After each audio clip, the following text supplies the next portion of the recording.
Perkenalkan, saya Imas sebagai Andin. Perkenalkan, saya Aru Puspitasari sebagai ibu. Perkenalkan, saya Kurniawan sebagai bapak dari Andin. Perkenalkan, saya Muhammad Hilmi sebagai Mas Al. Perkenalkan, saya Taufik Ramanto sebagai Bapak Lurah. Perkenalkan, saya Zaidia Munawara sebagai Cimoy. Perkenalkan, saya Zaidia Bulazara sebagai KKI. Perkenalkan, saya Tante Rahayu sebagai Istaka. Perkenalkan, saya Umay Zulfa Rosyada sebagai narator. Selamat menyimak. Hidup adalah suatu rangkaian perjalanan waktu dengan untaian peristiwa di dalamnya. Kebahagiaan dan kesedihan datang silih berganti dalam mengiringi cita dan cinta yang kita harapkan. Andai waktu dapat kembali, kisah seorang gadis yang hidup terkekang karena kentalnya budaya dan keadaan ekonomi yang pas-pasan, sehingga cita-citanya tidak kesampaian. Keinginannya untuk menuntut ilmu ternyata tak sejalan dengan pemikiran orang tuanya. Sore itu di halaman belakang rumah, ibu sedang bercakap-cakap dengan Andin. Ada apa, Tondo? Kok melamun saja? Ada masalah apa, toh? Gak ada apa-apa kok, Bu. Gak ada masalah kok, ekspresi wajah kamu jelek sekali seperti ini. Apa ini ada hubungannya dengan perkataan bapakmu kemarin? Gak taulah, Bu. Din, bapakmu orangnya memang kolot. Orangnya keras kepala, tapi percayalah, Nduk. Bapakmu bersikap begitu karena memang adat istiadat kita memang sudah begitu. Kita ini orang Jawa, Nduk, dan terlahir menjadi seorang perempuan yang harus nurut sama suami. Tapi, Bu, apa salah kalau Andin ingin menuntut ilmu lebih tinggi lagi? Yo, ndak, Tondo. Tapi ekonomi kita sepertinya tidak memungkinkan. Perempuan itu harus 3M, masak, macak, lan manak. Perempuan pada akhirnya ya kembali ke dapur dan menjadi seorang ibu rumah tangga yang harus bisa ngurusin anak dan suami, dalam artian ya berbakti pada keluarga. Andin mengerti, Bu. Andin juga ingin jadi istri yang baik dan berbakti pada suami. Tapi di sisi lain, Andin juga ingin mencari pengalaman dan ilmu yang banyak, bisa cari kerja, dan nantinya bisa bantu keluarga, ya toh, Bu? Yang dikhawatirkan gini loh, Nduk. Umurmu kan sudah 22 tahun. Kalau kamu gak cepet-cepet nikah, nanti kamu jadi perawan tua dan susah punya anak. Tapi kan, Bu, Sudahlah, Nduk. Mending kamu turuti saja apa kata bapakmu. Toh maksud bapakmu untuk menjodohkanmu itu baik. Ingat usiamu, Nduk. Andin hanya membisu manakala mendengar penjelasan dari ibunya. Tak lama kemudian, dari dalam rumah terdengar teriakan bapak memanggil-manggil.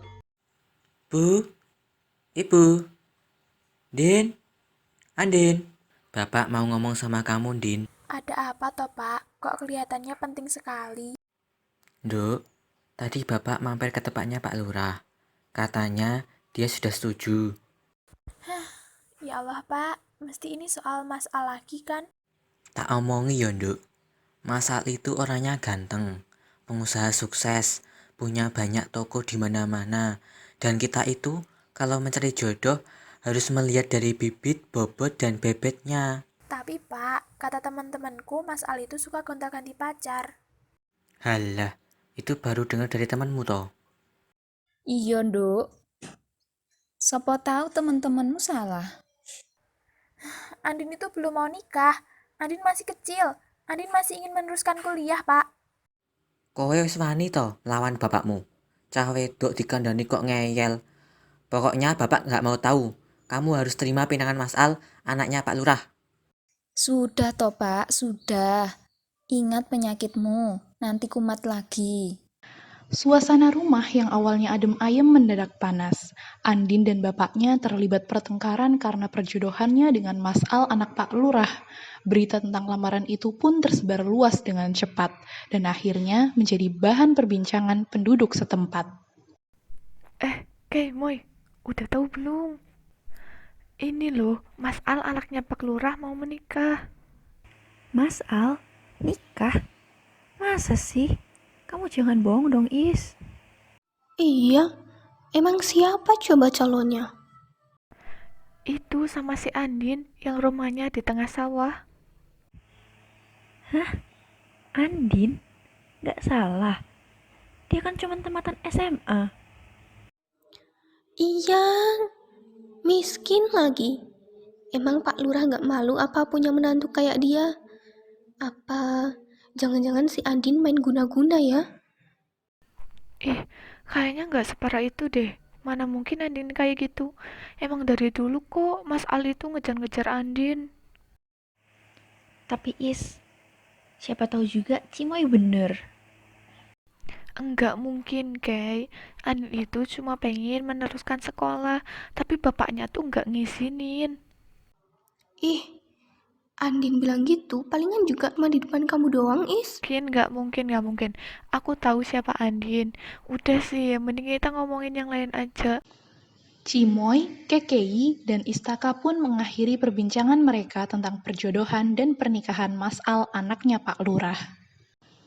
Sementara itu, di sisi lain, Mas Al selaku pimpinan perusahaan jasa pariwisata sedang istirahat makan siang di sekitar kantornya.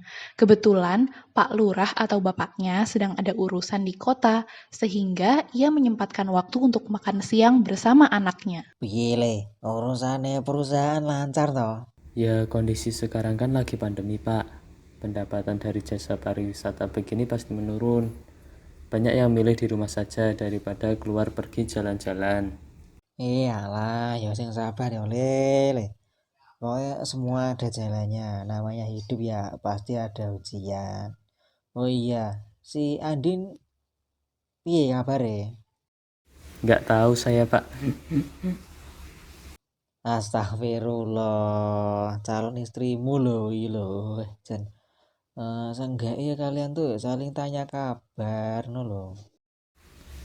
Susah, Pak. Andin masih belum mau nerima lamaran Al. Kalau di chat nggak balas, di telepon nggak diangkat, didatengin ke rumahnya juga nggak mau keluar. Dia masih tetap mau lanjut kuliah dulu sambil cari kerja katanya. Oh alah, yuk nanti bapak tak ngobrol lagi sama bapaknya Andin nanti. Gih, Pak, matur nuwun. Al tahu kalau Andin itu anak baik. Dia cuma butuh waktu aja. Yo, sekarang pokoknya kamu sabar aja. Fokus dulu sama usahamu sambil coba cari-cari usaha yang lain gitu. Iya, Pak. Al udah kepikiran mau rintis usaha online juga. Doain semoga lancar nih, Pak.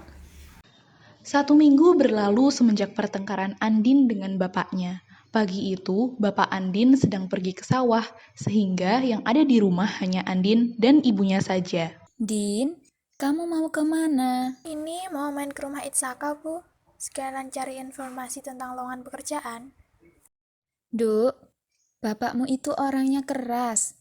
Ibu berharap kamu mau menerima pinangan Mas Al. Jangan buat bapakmu marah terus. Kasihan, nanti penyakit bapakmu makin parah. Kok jadi bahas ini lagi toh, Bu? Andin tetap nggak mau. Andin itu maunya kuliah. Kalau sudah lulus mau bekerja dulu cari uang yang banyak. Baru setelah itu mikirin nikah. Tapi, Nduk. Andin pamit dulu ya. Itsaka sudah nungguin dari tadi kayaknya, Bu. Assalamualaikum. Waalaikumsalam. Ya Allah, jadi anak mbok yo sing manut toh. Andin pun sampai di depan rumah Istaka. Akhirnya kamu datang juga, Din. Surat lamarannya udah kamu buat belum? Sudah kok. Besok rencananya aku kirim sekalian belanja ke pasar. Andin pun wawancara kerja sesuai jadwal yang sudah ditentukan. Sayangnya, ketika seleksi akhir ternyata ia gagal karena ijazah terakhirnya hanya tamat SMA. Mengetahui hal tersebut, Bapak dan Ibu Andin merasakan penyesalan karena tidak menyekolahkan anaknya. Keadaan semakin memburuk karena sakit Bapak Andin bertambah parah. Hingga pada akhirnya, Andin pun menyetujui perjodohan dan menerima lamaran Mas Al.